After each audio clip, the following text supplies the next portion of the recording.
Every day, you experience many different emotions like happiness, sadness, anger, and even the feeling of nothingness, which is also an emotion. We often don't give much thought to our emotions, but they deeply affect both our bodies and minds. Controlling emotions can be challenging without help. In this summary of Master Your Emotions by Thibaut Maurice, you will learn why it's important to understand your emotions and why it's so hard not to feel sad or upset. You will also discover how to view your emotions in a better way, which will help you feel less burdened by negative emotions. Remember, emotions are not your enemies. They are helpers that can help you grow into a stronger and happier person. Let's explore how to make friends with your emotions and use them to lead a happier life. Your survival mechanism greatly influences your emotions. Life today is vastly different from the lives of your ancestors. You don't need to hunt animals in the wild for food, as you can easily buy it from the market. You don't need to hide from or fear animals because they cannot invade your home. Despite these changes, the survival mechanism within you has not disappeared. When you are in danger, this mechanism gives you the energy to flee. However, it also tends to remember negative events more vividly than positive ones. In ancient times, negative events often had dangerous consequences. For instance, if a tribe rejected you, your chances of survival significantly decreased. Who would protect you from animal attacks or share food with you? Even today, negative events can cause emotional distress, even if there's no life-threatening danger. When your boss scolds you, it feels bad. Similarly, you feel sad when your friend stops talking to you. This negativity bias helped our ancestors survive, but it doesn't serve the same purpose today. For example, if your boss criticizes your work or your friend stops talking to you, it's not a matter of life and death. However, emotional pain can still cause discomfort. To avoid this discomfort and stay happy, you need to actively fight against the negativity bias. Being happy can significantly improve your life. Dopamine is a neurotransmitter released in your brain when you engage in certain behaviors, like eating good food. This neurotransmitter activates your pleasure center, making you feel happy. Since dopamine makes people feel good, many tend to abuse it. They may overeat or develop addictions, such as sex addiction. Any form of addiction is extremely harmful to health. For instance, if your mindset revolves around achieving happiness through material things, a new car or phone may give you temporary happiness. However, this joy is short-lived, and this phenomenon is called hedonic adaptation. Temporary happiness makes you chase after it, even though it doesn't last. Everyone has a certain happiness level that can vary from person to person. Some people are naturally happy, while others remain neutral. Your happiness level spikes when something triggers the release of dopamine. For example, buying a new car or phone may bring a temporary spike in your happiness level, but eventually it will return to its baseline. Does this mean you shouldn't chase happiness because it won't last forever? Not at all. According to Sonia Lyubomirsky, author of The How of Happiness, happiness can be broken down into percentages. 50% of your happiness comes from your genes, 40% from internal factors, and only 10% from external factors like material things or a promotion. From these percentages, it's clear that being happy depends more on you than on what happens to you. True happiness comes from within. Handling your emotions can be tricky, especially when they are negative.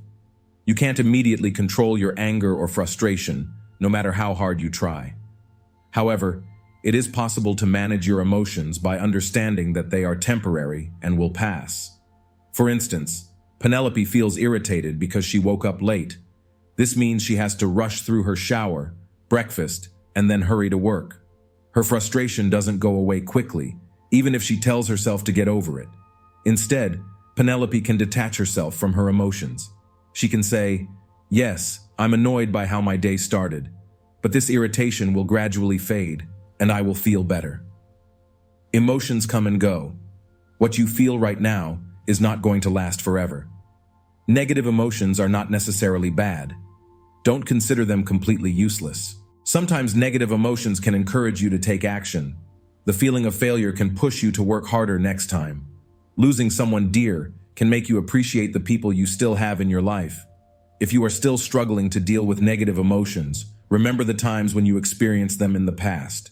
You have faced challenging situations before and have overcome them. No matter how bad you feel now, know that this feeling will pass. Another healthy way to deal with negative emotions is to remember that they do not define you. If you feel depressed, it does not mean you have depression, and it certainly does not mean you are a failure. What you are feeling right now does not make you any less of a person. As a reminder, you need to actively maintain a positive attitude to stay happy. Have you heard the saying, "You attract what you think"? This applies to both positive and negative states. Imagine you're in a bad situation. You didn't pass the test you studied so hard for, and your scholarship application got rejected. These events make you focus on other areas of your life that are not going well. You might start thinking about your weight gain, feeling like nobody likes you, and becoming lonely and sad. It's easy to let negativity take over, but you need to free yourself from the grip of the dominant emotion. As mentioned earlier, when you feel a certain way, you need to be aware of that feeling. Constantly remind yourself that this feeling will soon pass. This will also help you track your emotions and understand what triggers them. Let's understand this with an example. Sophia realized that making mistakes makes her angry. She gets mad at herself for even small mistakes. Sophia wrote this down and began to observe herself whenever she got angry. Often, she would also focus on other mistakes she made in the past. By thinking this way, Sophia would tell herself that she could never do anything right and that she was a loser. However, Sophia found a way to avoid this negative cycle. She reminded herself that she is human and humans make mistakes. Sophia also reminded herself of her achievements to break the cycle of negative thoughts. To develop the habit of breaking negative cycles, observe yourself. Identify what triggers your emotions, what you say to yourself during those times, what helps you get out of the negative cycle, and what you learned from it. Changing your interpretation of events is equally important. External factors account for only 10% of your happiness. Examples of external factors include how much money you have or achieving certain life goals, like getting married before 30. More specifically, these things are based on assumptions. These assumptions, no matter how small, still impact you. That's why you need to look at them from a different perspective. Here are some common beliefs. This is a problem. What if the problem you are currently facing is not actually a problem? Katie, for example, heard a rumor that she might be laid off from her job. Initially, she thought it would be a huge problem, but then she saw it as an opportunity to pursue her dream job. I should get married and have children. This expectation often comes from parents and society. Just because people say you should, doesn't mean you have to. Getting married and having children should be your choice, not something you do under pressure from others. I am scared of the future. Everyone fears the future because no one knows what it holds. But worrying too much about it doesn't help. Your worries won't change anything. Instead, focus on the present. You can only do your best by paying attention to the present moment. Pay attention to how you interpret the things that happen to you. If you blame people or circumstances for your misfortunes, it's time to change this habit. You need to learn to take responsibility for your actions. While you can't control what happens to you, you can control your reaction. Your response determines whether you stay happy or become sad. To be happy in life, don't keep your emotions bottled up inside. Anger, bitterness, and other negative emotions can mentally and emotionally harm you. These emotions can also manifest physically. For example, how do you feel when you're angry? Your heart rate increases, your palms get sweaty, you start feeling hot, and you can't concentrate on anything. It's important not to keep your emotions bottled up. First, observe your emotions by detaching yourself from them. For instance, when Penny's boss corrected her work for the third time, she felt stupid. Penny felt she didn't deserve the job and position she held. It was normal for Penny to feel this way, but she decided to detach herself from the emotion. She thought, I feel stupid, but I am not stupid. There is a big difference between identifying with an emotion and viewing the emotion as something separate from yourself. Penny also stopped feeding herself negative thoughts. Normally, Penny would recall moments when she felt stupid, which only made her feel worse. So she decided not to amplify her feelings of stupidity. Second, label your emotions. Think of emotions as something temporary, like wearing clothes that you can change. Emotions do not define you. To change your perspective on emotions, refer back to what Penny did. Instead of thinking, I am sad, phrase it differently, like, I feel sad, or I am experiencing sadness. This creates some distance between you and your emotion, making it easier to let go of it. Third, don't hold on to your emotions. Let them go. Understand that there are two reasons why you might become dependent on your emotions. 1. It reinforces the story or narrative you tell yourself. For instance, when you feel sad, you tend to make yourself feel even sadder. Unfortunately, people often have a tendency to hurt themselves emotionally. 2. You think you are your emotions, but this isn't true. You will remain troubled until you stop identifying yourself with your feelings. Take Emily as an example. Emily felt incomplete compared to her friends and colleagues. She considered herself a loser because they were achieving so many personal milestones. Emily started feeling jealous of them. To combat this, Emily created a to-do list of daily goals to feel proud of herself. She removed goals from her list that were impossible to achieve in a day. For instance, Emily had written that she would jog for an hour to improve her health. However, jogging successfully for an hour requires daily practice and training. When Emily failed to achieve this goal, she felt worthless. Thinking she was incompetent made her feel even worse. Emily gradually decided to let go of these feelings. She realized it was wrong to think she was incapable. Emily changed her daily goals to be achievable and no longer felt stressed. Most importantly, achieving her milestones gradually boosted Emily's confidence. Fourth, learn the Sedona method to let go of your emotions. The Sedona method, a concept from Hale Dwoskin's book, helps you release emotions in 3 different ways. 1. Don't hold on to your emotions. Never hold on to negative emotions. Let them go. 2. Make space for those emotions in your life. This means accepting what you are feeling without clinging to it or letting it define you. 3. Welcome your emotions. This involves accepting your emotions without judgment. By closely observing them, you can understand where these emotions are coming from. According to the Sedona method, you can apply these 5 steps to let go of your emotions. 1. Focus on a specific emotion you want to work on. It doesn't have to be a strong emotion. It can be something simple, like feeling irritated while waiting in a long line. 2. Ask yourself the following questions based on the approach you choose. O. For the first method, can I let this feeling go? Will I let this feeling go? O for the second method, can I let this feeling be here? Will I let this feeling be here? O for the third method, can I welcome this feeling? Will I welcome this feeling? Try to answer each question honestly and thoroughly. There are no right or wrong answers. It's just a way to understand what you are feeling, and then let that feeling be. 3. Ask yourself, when? Your answer should always be now. You need to release this feeling immediately. Don't make excuses. Let it go, no matter what. 4. Repeat the entire process until the emotion is gone. The Sedona method might sound so simple that you may doubt its effectiveness. However, sometimes the simplest things can have the deepest impact on life. Even if you don't trust this process completely, give it a try.